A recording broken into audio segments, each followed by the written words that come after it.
Kepala kau yang datang ke Chicago. Ekor kau yang datang ke Zion. Oh, mudah-mudahan kepala yang keluar, pikirku. Apa pula yang bisa kulakukan di kota sepi ini untuk membuat cowok yang baru kutemui terkesan? Wah, kurasa aku yang akan datang ke Zion. Seru David di telepon. Asik! Aku berpura-pura bersemangat. Sampai ketemu beberapa hari lagi. Kututup telepon dan mulai berpikir keras. Kedai kopi? Membosankan. Tempat bowling? Mungkin cocok 10 tahun lalu untuk anak-anak SMP. Berjalan-jalan di dekat Danau Michigan? Terlalu romantis untuk kencan kedua. Setelah itu, aku teringat teman ayahku yang pernah mengikuti lomba kapal layar di danau.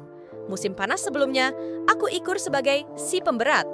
Aku bertugas bergerak dari satu sisi ke sisi lain kapal untuk membantu menyeimbangkan beban kapal sepanjang lomba. Aku pun meminta ayahku agar aku dan David bisa mendapat undangan dari temannya untuk lomba layar pekan itu. Ayahku menurut.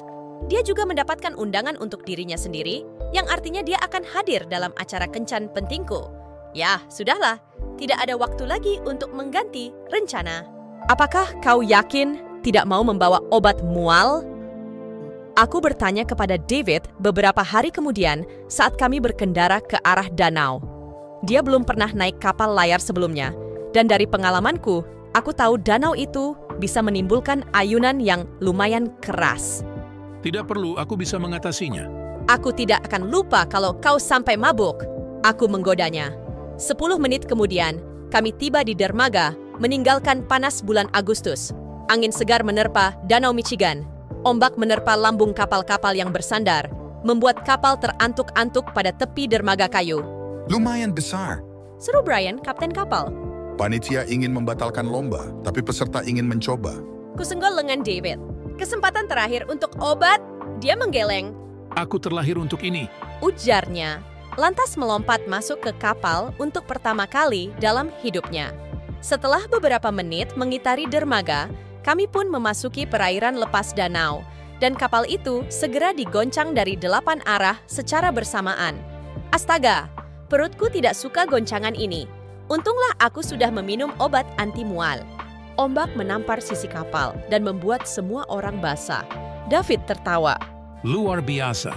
Serunya mengalahkan suara tiang layar yang berderak kencang.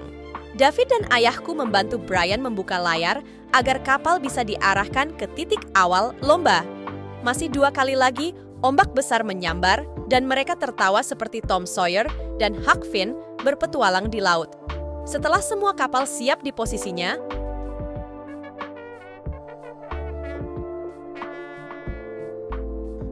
terdengar suara trompet kencang membelah angin. Lombanya dimulai. Kiri. Teriak Brian agar suaranya terdengar di antara deru layar dan ombak. Kami tersandung dan saling bertubrukan saat mencoba berpindah sisi di kapal yang bergoyang ke segala arah. Kanan. Seseorang terpeleset dan jatuh menimpa pangkuan David. Semua orang basah kuyup dan tertawa. Aku juga tertawa sambil berusaha tak mengacuhkan perasaan aneh di perutku. Aku sudah berada di kapal setidaknya selusin kali dan tidak pernah mengalami masalah. Kita di posisi ketiga. Seru Brian. Semuanya hebat. David berpaling dan tersenyum lebar ke arahku dari depan kapal. Kencan kedua ini tidak buruk. Aku menyelamati diri sendiri. Tiba-tiba, perutku bergejolak. Aku menyeringai dan menaruh tangan di atas perut. Gejolak itu datang lagi. Mustahil, pikirku. Buru-buru aku berjalan ke buritan dan membungkuk di besi kapal.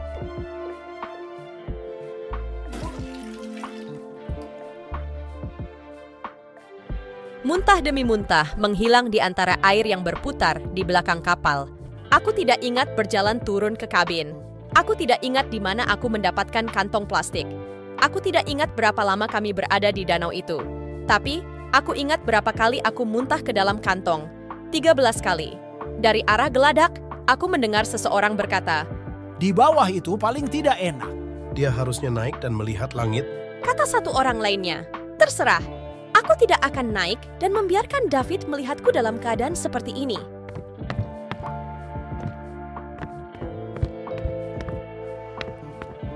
Sepasang kaki muncul di tangga yang mengarah ke kabin. Ingin rasanya aku menyembunyikan kantong muntahku, tapi kuputuskan lebih bijaksana jika tetap kupegang.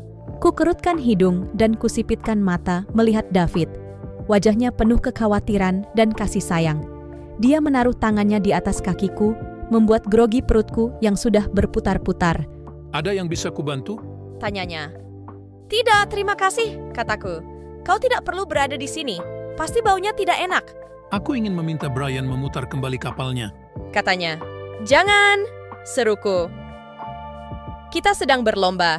Entah bagaimana, aku berhasil melalui lomba itu. Entah bagaimana, kencan kami berlanjut ke kencan ketiga dan banyak kencan lain setelahnya. Dan 22 bulan kemudian, saat kami berdiri di atas permukaan keras pegunungan, David melamarku. Saat masih berkencan, kami kerap ditanya bagaimana kami bertemu. Biasanya, cerita kapal layar itu muncul, Aku terkesan sekali saat dia berkata tidak ingin berhenti dari lomba. kata David selalu, membuatku terdengar seperti jawara dan bukannya cewek lemah yang menyedihkan. Setiap kali mendengar cerita itu, aku kian mengaguminya. Suatu hari, semakin dekat ke hari pernikahan kami, David membuat suatu pengakuan. Ingat waktu aku melempar koin untuk memutuskan apakah kau akan datang ke Chicago atau aku yang datang ke kotamu? Tanyanya, tentu saja aku ingat. Ya, aku ingin mengenal kotamu dan bertemu dengan keluargamu, tetapi tidak ingin terdengar terlalu ingin tahu. Lalu, aku bisa menduga arah pengakuan ini. Jadi, memang aku melempar koin, tapi yang jatuh bukan bagian kepala. David buru-buru menjelaskan bahwa dia tidak 100% berbohong. Dia tidak pernah mengatakan sisi koin mana yang mendarat kepala atau ekor. Dia sekadar berkata, dia akan datang mengunjungiku. Aku sedikit kesal, tapi hanya selama 2 detik. Terkadang, aku bertanya-tanya apa yang akan terjadi jika kencan kedua kami berlangsung di Chicago. Menuruti hasil lempar koin, kami mungkin akan makan malam, atau berjalan-jalan menyusur Navy Pier dan menonton deburan ombak dari jarak yang aman. Namun, jika begitu, aku tidak akan punya kesempatan membuat David terkesan dengan tekadku menyelesaikan lomba. Dan setelah itu, siapa yang tahu apa yang akan terjadi? Jadi, menanggung derita mual itu sungguh sepadan hasilnya.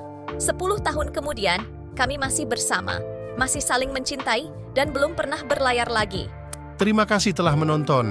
Cerita tentang kencan kedua yang berubah jadi petualangan tak terduga ini menunjukkan bahwa cinta seringkali datang dengan kejutan. Jika kamu pernah mengalami kencan yang unik dan penuh tantangan, bagikan ceritamu di kolom komentar. Jangan lupa untuk like video ini, subscribe channel Kisah Penuh Arti, dan nyalakan lonceng notifikasinya agar tidak ketinggalan cerita seru lainnya.